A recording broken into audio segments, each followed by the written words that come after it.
हम महान आत्माएं इस संसार में बहुत भाग्यवान हैं, क्योंकि स्वयं भगवान ने हमें अपना साथी बनाया। इस सृष्टि को परिवर्तित करने के लिए, कलयुगी दुनिया को सतयुग में बदलने के लिए जब भगवान इस धरा पर आए तो देखिए कितने बड़े भाग्य की बात है। उसने हमारे तन को स्वीकार किया, उसने हमारे मन को स्वीकार किया, हमारे धन और योग्यताओं को स्वीकार किया, हमारे समर्पण भाव को स्वीकार कर लिया। हमारे पास था ही क्या उसके लिए, लेकिन हम उसके कार्यों में लग गए। भगवान ने अपनी सुंदर कार्य विधि में हमें शामिल कर लिया।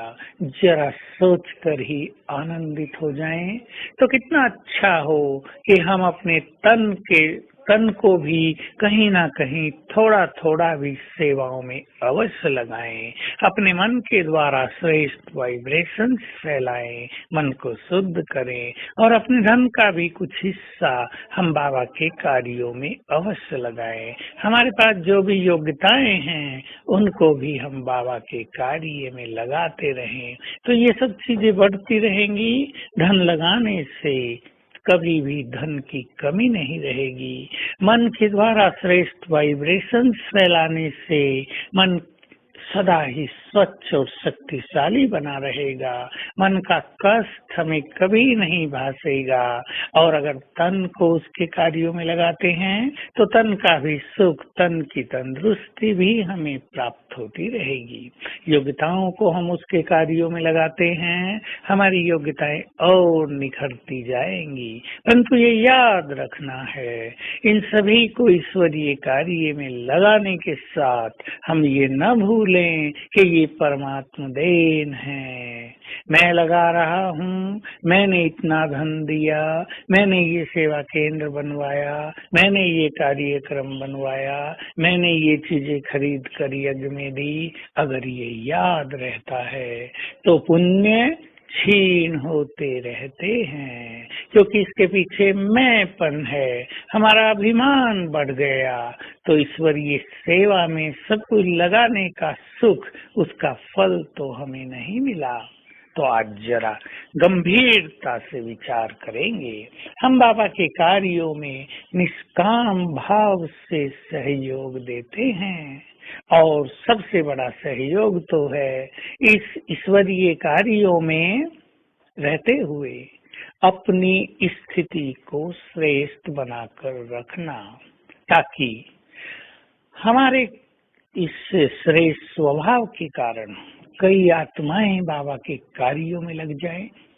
अगर हमारे कटु स्वभाव के कारण सेवा में लगी हुई आत्माएं भी दूर होने लगे तो ये हमारा बहुत बड़ा यज्ञ में विघ्न है, असहयोग है। इसलिए सभी को बहुत ध्यान रखना है।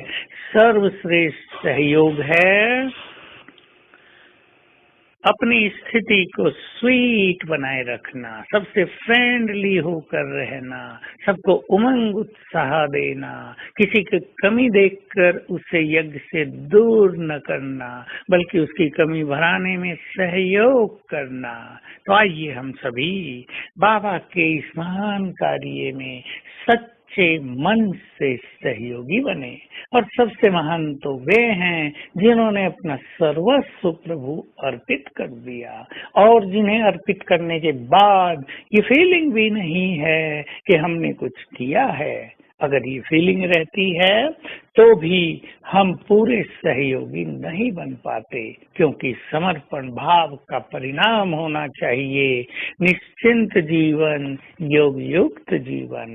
यदि ऐसा अनुभव हमें नहीं हो रहा है, हम निश्चिंत नहीं हैं, योग युक्त होने में कठिनाइयां हैं, तो हमें जान लेना चाहिए समर्पण भाव में कहीं ना कहीं कुछ कमी है। तो आज सारा दिन हम करेंगे बाबा को, बाबा ये तन तेरा, दे दिया तन बाबा को, बच गई मैं चमकती हुई आत्मा, निराकार आत्मा। मैं निराकार आत्मा हूँ, देह रहित हूँ। ये बहुत अच्छी फीलिंग हर घंटे करनी है। तन तेरा, मेरा घर भी तेरा, ये मन भी तेरा। और देखेंगे मन से सुंदर वाइब्रेशंस चारों ओर फैल रहे हैं। ओम शांति।